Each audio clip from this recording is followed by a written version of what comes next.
Just found my BF's old YouTube channel.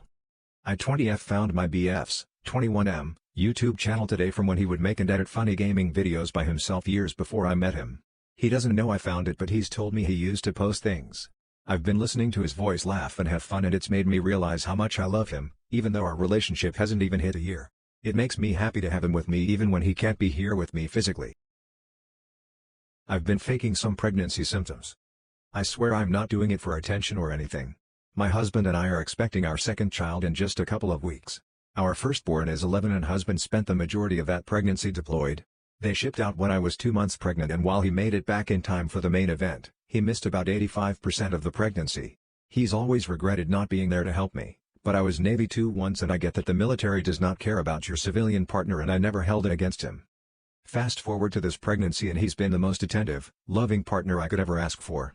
The problem is that there's not much for him to do. He's a sympathetic puker, so I made him leave me alone during the stint of hyperemesis I had. He does his best to support the gestational diabetes diet I'm on, but that's mostly something I have to control.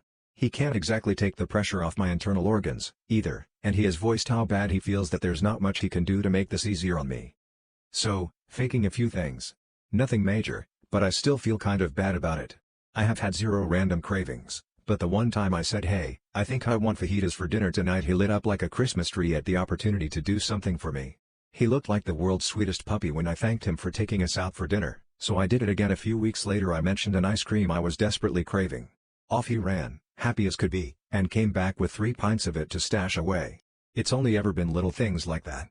He genuinely seems thrilled to be able to do something to cheer me up or make me feel better. Tonight, I took a warm bath. After draining the tub, I slipped a little trying to stand up. Too much bubble bath plus enormous belly equals Bambi on ice, and instead of dealing with it myself, I called him in to help me up. Again, he was so sweet and happy to be able to support me. I feel kind of bad, but he knows how ruthlessly independent I've always been, and he genuinely wants to help however he can. My 46F fiancé, 42M, told me I'm fat. While in a drunken state, my fiancé told me that I'm fat and that he wants to see the skinny girl I used to be when I was a teenager. He goes to the gym religiously and enjoys it. We live in different states, so I can't go with him. I know I've put on weight since we started dating a year ago, but this is the first time I've heard him verbally express his feelings about it. He is supposed to fly home next month for us to get married. I'm not saying that he's wrong. I know I have to lose weight. It's just not that easy. My mother thinks I should have surgery. I never considered it before, but now, I wonder if I should. I felt insecure before, but now I feel like absolute shit and my confidence is broken. Maybe I use this as motivation to go to the gym regularly. At least if I go, it will show him that I'm trying.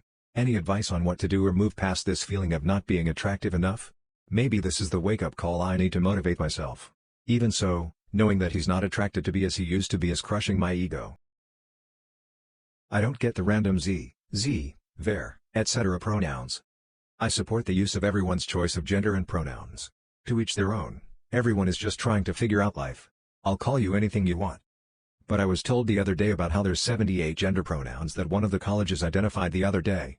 Of course that's just a college or just a study or a few studies, but they obviously got this data from somewhere. That means at least someone out there is being called these. Where do these come from? How does someone search within themselves and find these pronouns? Is there a whole entire community of people who identify as their, or fae? I'm honestly curious. I've been thinking about this for a while but didn't know where to ask. I had sex with someone I met on Discord. I, 24F, joined a server for a D&D game and really clicked with the DM, 27M. We started spending time together outside of session and eventually I gave him my number and we started texting privately. He texted me about how he was going out with friends and I decided to text him back, but you'll miss the fun, and a picture of me lifting my skirt. This was not the first time we'd sent suggestive texts/pics to each other. I knew he lived in my rough area, LA County, and he knew I lived in the area. His response, "They'll understand. What's your address?" So I text him my address, he comes over, and we did the deed. We now have a 5-year-old daughter and are engaged. I guess technically we met on Reddit. But our first real interaction was on Discord.